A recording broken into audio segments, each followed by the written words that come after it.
Hello लोगोफोर गिबियावनो बयखौबो आंनि जेम बड स्टाडि इउट्यूब चेनेलाव बरायबाय। दिनैनि भिडिअ आं लाबोदों ग्रेड 4 आनजादनि थाखाय सानखान्थि आयदानि माखासे सोंलुफोर। बेखायनो नोंथांमोना भिडिअखौ नायलांबानो जाबाय। दाथ' नोंथांमोनाथ' मिथिबाय एग्जामा जोंना बारा गोबाव गैला, एग्जामनि डेटखौ फोसावखाबाय। बेखायनो नोंथांमोना दानिफ्रायनो मोजाङै प्रिपारेसन जादो। जोङो रिजनिं, जीके, इंलिश ग्रामारजों लोगोसे जोङो मेथ्स आयदाखौबो नायलांनांगोन। बेखायनो जोङो गासैबो आयदायावनो जोङो नायनांगोन। बेखायनो नोंथांमोना दानिफ्रायनो मोजाङै प्रिपारेसन जादो। दाहाय कुइसन नाम्बार 1 आव दङ नै। बाहाय दङ कुइसन नाम्बार 1 आव 221 सानजाब 2571 into 5432 into 21 into 45 into 71 into 0। बाहाय कमप्लिटलि जोंना बेखौ मा होनो सानजाबनो थिनदों। बाव सानजाबोबा जोंना सानजाब गासैया मा जागोन बेखौ सोंदों। दा बाहाय जोङो नुबाय गासिबो जोङो सानजाबना बाहाय दा बाहाय नायदो नोङो बाहाय जोङो नुयो बाहाय 0 दङ। बेखायनो जोङो जुदि बबेबा मोनसे सानजाबनायाव 0 थायोब्ला जुदि बे 0 जों जुदि सानजाबोब्ला बे गासिबनिबो सानजाब गासैया मा जायोनो लाथिख'ना जायो। दा बाहाय नायदो 0 जों जुदि 76 जों सानजाबोबा 71 जों सानजाबोबा बे 0 आनो जागोन। आरो बे 0 जों जुदि 45 जों सानजाबोबा बेबो 0 आनो जागोन। आरो 0 जों सानजाबोबा 21 जों 0 आनो जागोन। आरो बेजों 0 जों सानजाबोबा 0 आनो जागोन। 0 आनो जागोन। होमबा बे 0 आनो जागोन। होमबा बिनि थार फिननाया मा जागोन? 0 आनो जागोन। होमबा बिनि अपसनफोरनि गेजेराव राइट एन्सारा जाबाय अपसनआ 0। जोङो मिथिनो लानांगोन दि जेसेबांनाखि गेदेर अनजिमा जाया मानो जुदि जों बेखौ लाथिख'जों जुदि सानजाबनांगौ जायोबा बिनि सानजाब गासैया जेब्लायबो मा जायो? लाथिख'आनो जायो। जेब्लायबो बे 0 आनो जायो। बेखौ मिथिनो लाबानो जाबाय। दा कुइसन नाम्बार 2 दङ 12 डिवाइड 6 डिवाइड 8 into 0 इकुवेल मा जागोन? दाना बाहाय दङ नै 12 ओमफ्राय राननाय दङ ओमफ्राय 6 दङ ओमफ्राय राननाय दङ ओमफ्राय 8 दङ ओमफ्राय इनटु दङ ओमफ्राय 0 दङ। दा जोङो बेखौ बानायोबा मा जागोन? दाना जोङो नायनो। दा बाहाय जों नुदों राननाया जोंना मोननै दङ आरो सानजाब दङ। जों बेबायदि राननाय सानजाब एबा दाजाब दानख' जुदि नुयोब्ला बिनि जुदि एन्सार एबा सानजाब गासै एबा रान गासै दाजाब गासै दानख' गासै दिहुननांगौ जायोबा जों मा खालामनांगौमोन? बड मास फर्मुलाखौ जों बाहायनांगोन। होमबा जोंना बड मास फर्मुलाखौ जों बयबो गोसोआव थाखासै। दा बड मास होनदों। दा BODMAS bracket of division multiplication addition and subtraction होनना बुंदों। बाहाय जोंना फार्स्टआवनो जोंना ब्रेकेटखौ नायनांगौ। ब्रेकेटथ' गैया। अफबो नायनांगौ अफबो गैया। जोंना माने डिभिजनखौ नायनांगोन। होमबा जों बाहाय फार्स्टआव जोङो डिभिजनखौ नायनांगोन। दा नैबेयाव आङो लिरनो। दा जोङो डिभिजनखौ नायोबा रानग्रोनो लानांगोन जोङो। ओमफ्रायसो जोङो माल्टिप्लिकेशनखौ जों खालामगोन। जोङो फार्स्टआवनो जोङो राननायखौ खामानिखौ मावग्रोगोन। उनावसो जों सानजाबनाय खामानिखौ मावगोन। दा होमबा जोंना नायदो 12 खौ जोङो 6 जों राननो हायो। 12 खौ 6 जों रानबा जोंना मा मोनो? 2 मोनो। आरो जोंना आरो बेबायदि नङाबाबो जोङो मा होनो नैबे 12 खौ 6 जों रानबा 2 मोनो डिभाइड 8 इनटु 0 जाहैबाय बियो। दा नायनो ओमफ्राय जुदि जों राननायखौ जुदि जोङो मा होनो बेबायदिथ' जोङो डाइरेक्ट राननो हाला। बेखौ जोङो मा खालामगोन? सानजाबाव सोलायनो लागोन। सानजाबाव सोलायोबा 2 आ थागोन इनटु जागोन। बे 8 नि गाहायाव 1 थाखोमायो। बे 1 खौ जुदि माबायोबा बे गोजौआव थांगोन ओमफ्राय बे 8 आ गाहायाव फैगोन।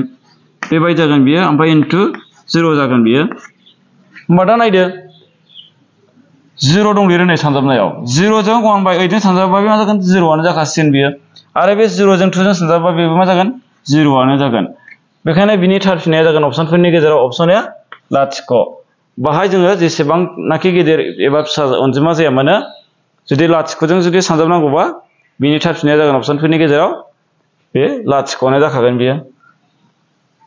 दा कुइसन नाम्बार 3 आव दङ नै बेबायदि 0.0009 इकुवेल सोंनायसिन। बाहाय जुदि बेबायदि होनाय थायोबा बिनि थार फिननाया मा जागोन बेखौ सोंदों। बाहाय जुदि पइन्ट होनानै जुदि 009 होनाय थायोब्ला बिनि फिननाया मा जागोन बेखौ सोंदों। दा बाहाय जों नायनो हायो नै ए आव दङ 9/100, बि आव दङ 9/10,000, सि आव दङ 9/1000, डि आव दङ 9/1 लाख। बेबायदि दङ जोंना। दा जोङो बेखौ माबोरै खालामगोन दाना? बिनि एन्सारा मा जागोन दाना? बेबायदि नुयोबा जोङो सिम्पल जों ओरैबायदि खालामनांगोन। बाहाय दशमिकखौ जों बोखारनांगौ। दशमिकखौ बोखारोबा दशमिकनि उनावहाय मोनबेसे अनजिमा दं जों बेखौ नायनांगोन। दशमिकनि उनावहाय दङ मोनसे मोननै मोनथाम मोनब्रै मोनब्रै सानजिमा दङ जों दाना मोनब्रै सानजिमा दङब्ला बे ओरैबायदि जासिगोन बे बिखाव खोन्दोआव लाङोबा बेहाय लास्टआव मा दं जोंना 9 दङ जोंना 9 दङ जों 0खौथ' लिरला दाना 9 दङ ओमफ्राय दशमिकनि उनाव मोनब्रैयाव दङबा लाथिख'आव मोनबेसे जागोन दशमिकनि उनावहाय मोनसे मोननै मोनथाम मोनब्रै ओमफ्राय मा जागोन 1 जागोन बेबायदि जागोन दशमिकनि उनावहाय मोनब्रैयाव जोंना सानजिमा दङ बेखायनो लाथिख'आव मोनब्रै जाबाय ओमफ्राय 1 जागोन ओमफ्राय गोजौआव 9 थाबाय बे 9 थांबाय जे बोखाव खोन्दोआव सोलायोबा बेबायदि जागोन होमबा बिनि थार फिननाया जाबाय अपसनफोरनि गेजेराव अपसन बियानो जाहैगोन बिनि थार फिननाय जागोन दा कुइसन नाम्बार 4 आव दङ नै बेबायदि 526 by 100 इकुवेल मा जागोन दा बाहाय जोंना बे बोखाव खोन्दोनि महराव दङ बे बोखाव खोन्दोनि महराव थानायखौ जोङो मायाव लांनांगौ जोङो दशमिकआव सोलायनांगौ बोखाव खोन्दोखौ जोङो दशमिकआव सोलायनांगौ होमबा बेबायदि जुदि दशमिकआव जों सोलायनांगौ जायोब्ला बोखाव खोन्दोखौ जोङो ओरैबायदि नायनांगोन नै बाहाय बेखौ जोङो 526 खौ जोङो 100 जों राननांगोन नाथाय जोङो बेखौ जोङो रानलायनांगौनि गोनांथि गैया रानोबाबो जोंना मोनगोन एन्सारा नाथाय गोलाव जागोन टाइम लागोन बेखायनो जों रानलायनांगौनि गोनांथि गैया बेखौ जुदि दशमिकआव लांनांगौबा बे 1 नि उनावहाय मोनबेसे 0 दं बेखौ नायनांगोन 1 नि उनावहाय मोननै 0 दङ बेखौ जोङो गोजौनिखौ लिरनो दे 5 2 6 खौ लिरदो 1 नि उनावहाय मोनबेसे 0 दं होनना मोनसे मोननै 0 दङ बेखायनो दशमिकआ ओरैजाय सानबोनांगोन मोनसे मोननै नैबो जागोन जोंना दशमिकआ माने नैबेखौ जोङो बेखौ रानोबा बेखौ मोनगोन आरो बाहाय जोङो 526 खौ जुदि 100 रानोबा बिदि मोनगोन मा जाखो जोंना दशमिकआ मा जाखो दशमिकनि उनाव मोननै अनजिमा जाबाय मानोना 1 नि उनावहाय मोननै लाथिख' दं नालाय बेखायनो मोनसे मोननै लाथिख' ओमफ्राय बिनि थार फिननाया जाखो होमबा अपसनफोरनि गेजेराव अपसन बियानो जाबाय जोंना बिनि थार फिननाय दा कुइसन नाम्बार 5 आव दङ नै 1/2 डिभाइड 2/4 ओमफ्राय सोंनायसिन होमबा बेबायदिबा जोंना मा जागोन बा अपसन एआव दङ लाथिख' अपसन बिआव दङ 1 अपसन सिआव दङ 2 अपसन डिआव दङ 4 होमबा बिनि राइट एन्सारा मा जागोन जोंना मा होनो बोखाव खोन्दोनि राननाय माने 1/2 खौ जोङो माजों राननांगौनो 2/4 जों राननांगौ होमबा जों गोसोआव ला जुदि राननांगौ जायोब्ला बोखाव खोन्दोखौ जुदि राननांगौ जायोबा जोङो मायाव सोलायनो हायो सानजाबाव जोङो सोलायनो हायो होमबा जोङो बेखौ सानजाबाव सोलायोबा ओरैबायदि जागोन नै 1/2 सानजाबाव सोलायनाय लोगो लोगोनो जोंहा मा जागोन नैबे थानायनि जायगाया जोंना सोलायनांगोन माने बे 4आ जोंना गोजौआव थांनांगोन 2 आरो गाहायाव फैनांगोन जोङो सानजाबाव सोलायनाय लोगो लोगो गोजौनिया गाहायाव थांगोन गाहायनिया गोजौआव थांगोन होमबा जोङो बे गोजौ गाहाय जोङो सानजाब जायोबा दानलायनो हायो 4 खौ जोङो 2 जों राननो हायो होमबा मा जाखो 4 खौ 2 जों रानबा 2 जाहैबाय दाना नैबे 2 खौ 2 जों रानबा मा जागोन बेयो 1 आनो जागोन होमबा बे 1 जों 1 जोङो सानजाबोबा मा जागोन 1 आनो जागोन बिनि थार फिननाया जागोन अपसनफोरनि गेजेराव अपसन बि 1 नम्बर 6 आव दङ 14 plus 0.026 plus 28 divided 0.4 into 0.003 दाना जों बाहाय नुदों प्लासबो दङ मोननै प्लास दङ राननाय दङ आरो सानजाब दङ दाना बेबायदि जायोबा जोंना एन्सारा मा जागोन दा बाहाय जों नायनो हायो बाहाय दशमिकबो दङ जोंना बाहाय जोङो फार्स्टआव जों मा खालामनो हागोन बर्ड पास रुल बायदिबा जोङो राननायखौ जोङो राननो हागोन आरो जोङो उनावहाय सानजाबनो हागोन ओमफ्राय उनावहाय दाजाबनांगौ खालाम दा आङो बेहाय लिरफिननो नै बाहाय फार्स्टआव मा दं 14 प्लास 0.026 प्लास 28 डिभाइड 0.4 इन्टु मा दं 0.003 बेबायदि दङ दा जों बेबायदि थायोबा ओरैबायदि खालामनांगोन नैजों जोङो प्लास खालामनो हागोन नै बेखौ बेजों जोङो मा खालामनांगोन डिभाइडखौ खालामनानै लाग्रोनांगोन रानग्रोनांगोन ओमफ्रायसो उनाव जोङो बेखौ सानजाबनांगोन दा बेजों जोङो माने प्लासखौ खालामग्रोनानै लानो हागोन आरो बेखौ प्लास खालामोबा मा जागोन जोंना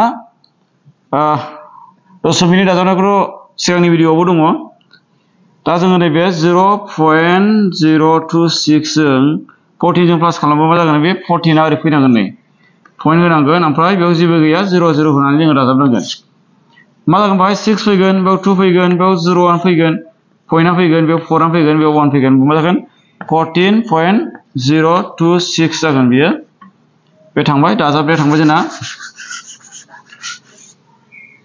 दा बाहाय नैबेखौ जोङो बेजों राननांगौ ना 28 खौ 0.4 जों राननांगौ होमबा मा जागोन जोंना 20 को जुदि 0.4 राननांगौबा 28 बेखौ जों माजों राननांगौनो 0.4 जों राननांगौ 0.4 दा जों पॉइंट थायोब्ला जों बेबायदि बे पॉइंटखौ बोखारनांगोन पॉइंटखौ बोखारनांगौ जुदि जायोबा जों मा खालामगोन बियो मोनसेनि पॉइन्टनि उनावहाय मोनसे दं मोनसे उन्दुबा दं बा 10 थि खोन्दो बेयो बा 10 सानजाबनांगोन बा 10 सानजाबा बाहाय मा जागोन 4 ल' थासिगोन बेयाव मा जागोन लाथिख' मोनसे बारायदेरगोन बा बेवहाय बे पॉइन्टआ गोमोरसिगोन 4 ल' थागोन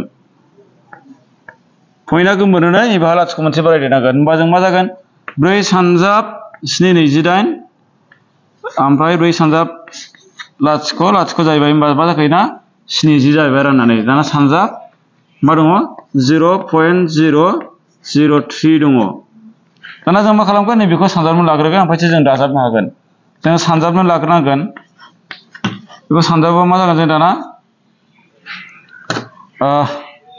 बेखौ सानजाबनोसै 0.003 जों जों मा सानजाबगोन 70 जों सानजाबनांगोन होमबा बे 0 सानजाबाथ' बे मोनसे 0 आनो जाबाय दाना 7 जों 3 सानजाबबा से होबाय नै आटेक 7 लाथिख' बे नैया फैबाय 7 लाथिख' बे लाथिख'आनो 7 लाथिख' बे लाथिख'आनो होमबा लाथिख'नि उनाव मोनसे दं मोनसे मोननै मोनथाम मोनसे मोननै मोनथाम मा जाखो होमबा मा जाखो 0.210 दाना बेजों जों प्लास खालामबानो बेनि एन्सारा मोनसिगोन होमबा प्लास खालामोबा ओरैबायदि प्लास खालामगोन जोङो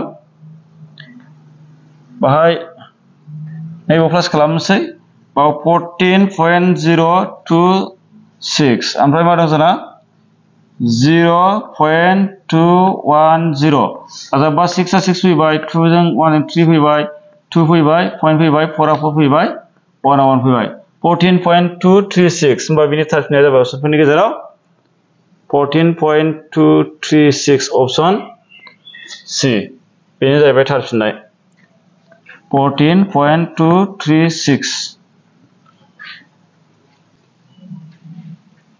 दिनैनि भिडिअआ बेखिनियानो भिडिअखौ जोबजासे नायनायनि थाखाय साबायखर आरो उननि भिडिअआव लोगो मोनलायफिनगोन आङो उननि समावहाय ग्रेड 3 निबो लाबोनो नाजागोन दा गोजोनथोंसै